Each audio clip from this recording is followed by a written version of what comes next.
They were just trying to enjoy their quiet evening walk until flashing lights.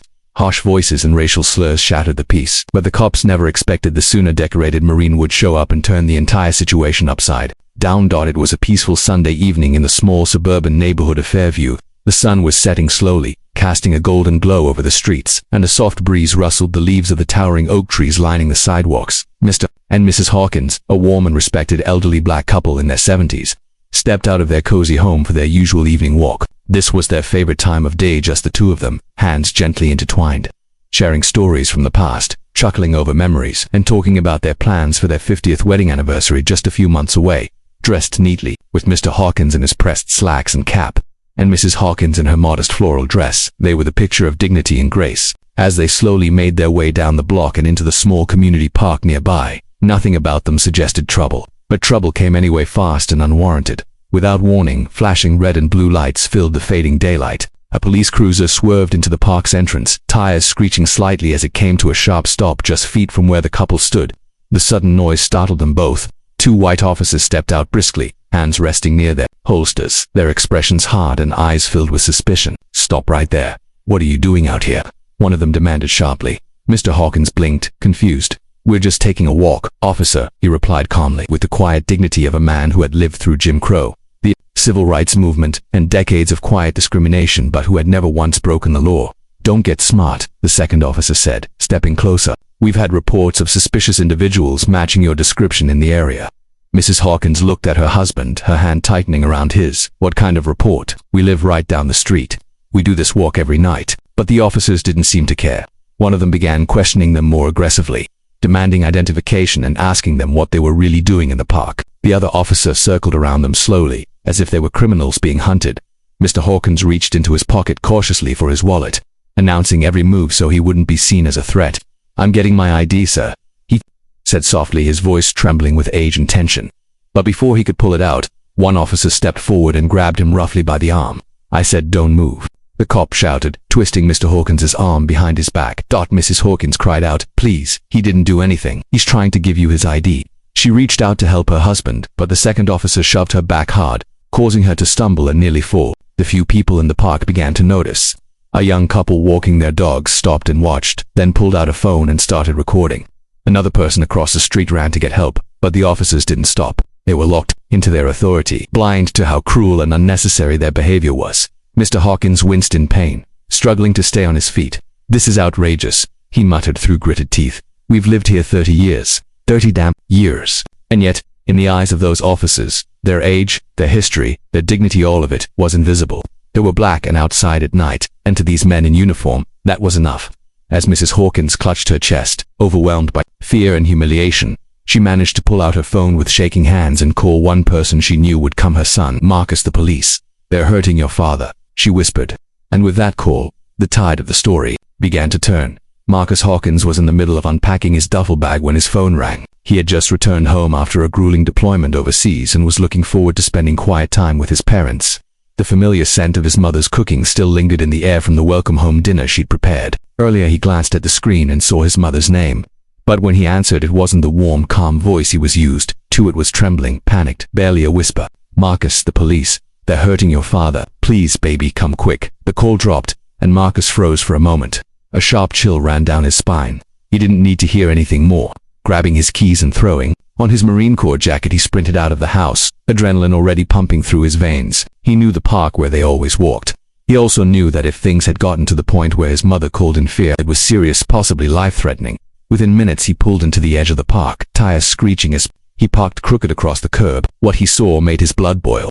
There were two white officers, one still holding his elderly father by the arm, twisted behind his back, and the other standing between them and a small crowd that had gathered. His mother stood off to the side, tears running down her face, her hand clutching her chest as she tried to hold herself together. Several bystanders were recording the scene on their phones, murmuring in disbelief. The scene was chaotic, humiliating, and utterly wrong. Marcus stepped out of the truck with a calm but lethal energy. His military training had taught him control, discipline, and how to assert presence without raising a hand. He didn't need to yell, his presence alone demanded attention.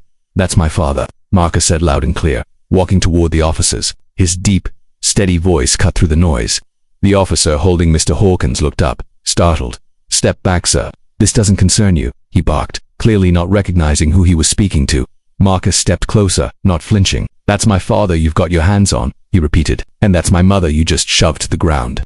The officers suddenly looked unsure. They hadn't expected anyone to challenge them, especially not someone like Marcus, clean-cut, broad-shouldered, and still wearing part of his Marine uniform. The crowd began to murmur louder now, feeling the shift in power. "I want both your badge numbers," Marcus said, eyes locked on the officers. "Right now." One officer began to speak, but Marcus interrupted him. "Don't explain.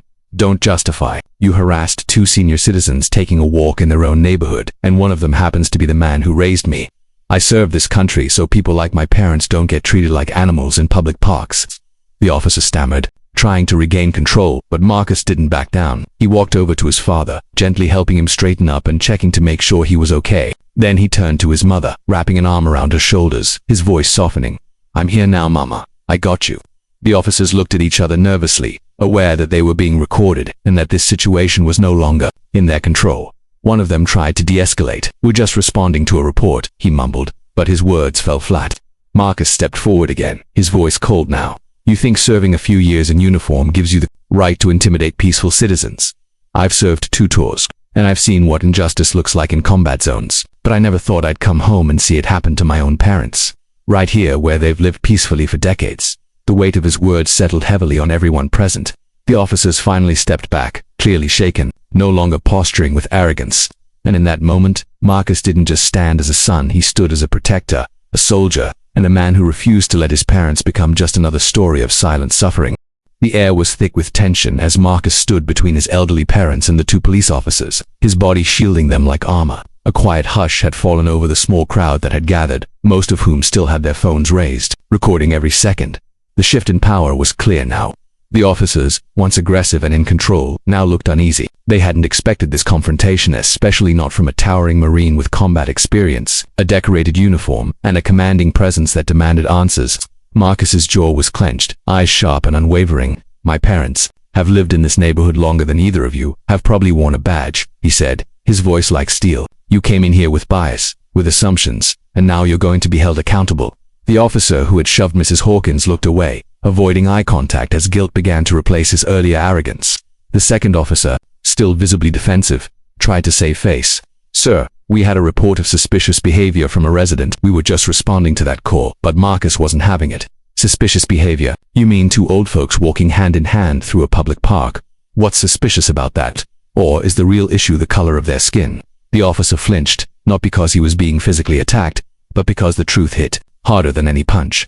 He couldn't argue with what everyone else clearly saw. There was no justification for how Mr. and Mrs. Hawkins had been treated. They were elderly, peaceful, and most importantly, innocent. Marcus took a step forward, not threatening, but firm. "Give me both your badge numbers and names," he demanded again, his voice louder now for everyone to hear. "This isn't going away quietly. There will be reports, complaints, media coverage. You don't get to harass people like this or walk away without consequences." Reluctantly, the officers complied.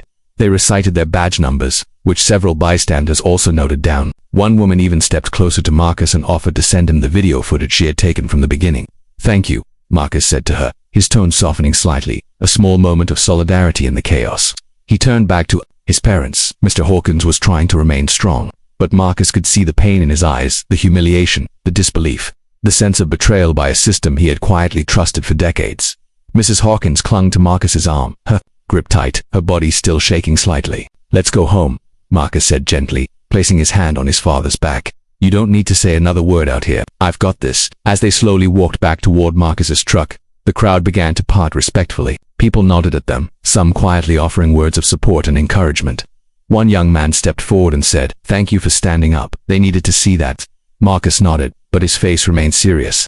"This isn't just about my parents. This happens every day to people who don't have someone in uniform to show up for them. That's the real problem." His words hung heavy in the air, and several people nodded in agreement. As they reached the vehicle, Marcus opened the door and helped his mother in gently before assisting his father. The strength he'd learned as a Marine was now being used for something even more personal, protecting his family in the very place they were supposed to feel safest. Before leaving, Marcus turned back for a moment and stared at the officers, now standing awkwardly near their car, unsure of what to do next. He didn't need to say anything else. His presence alone had changed the story. What had started as a cruel and racist abuse of power was now something different, a public reckoning, a moment of truth.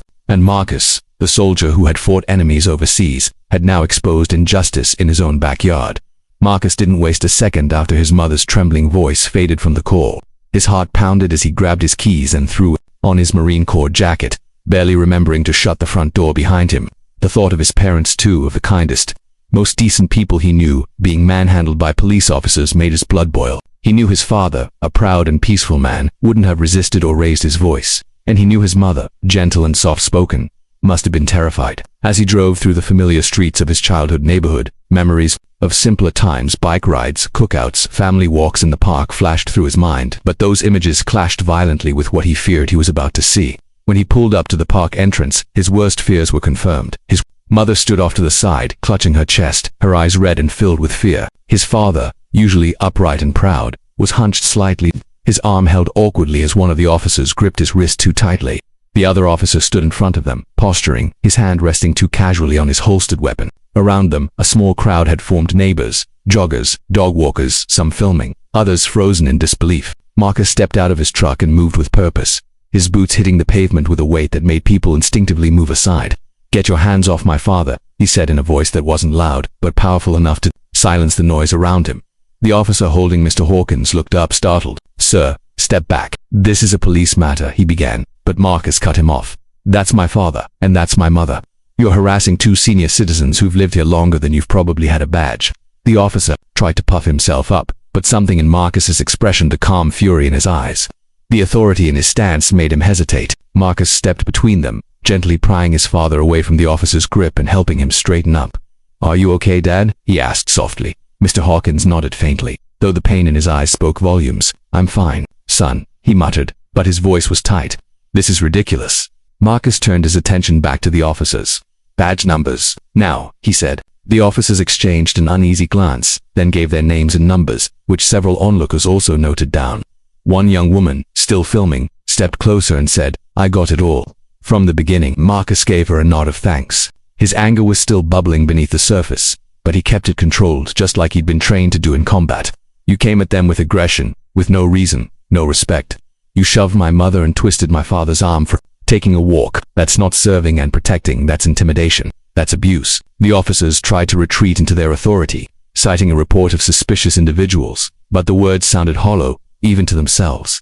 The crowd wasn't buying it, and with every camera pointed at them, they knew they couldn't spin their way out of it. Marcus turned back to his parents, placing a steadying arm around each of them. "Come on, let's go home." As they walked back to the truck, the crowd slowly began to applaud quietly, respectfully, not for drama, not for entertainment, but in recognition of something rare and powerful, a son who stood up not just with strength, but with dignity. That night, the video spread like wildfire online. The story made local news within hours. Civil rights groups reached out, the officers were placed under investigation. But Marcus didn't care about fame or headlines. All that mattered was that his parents were safe, their dignity defended, and the world had seen what they endured and what they overcame. In the end, love, courage, and justice had walked into that park in a Marine's uniform and changed everything. If this story moved you, don't forget to like, share, and drop your thoughts in the comments. Subscribe to The Black Struggle for more powerful true stories that demand to be heard.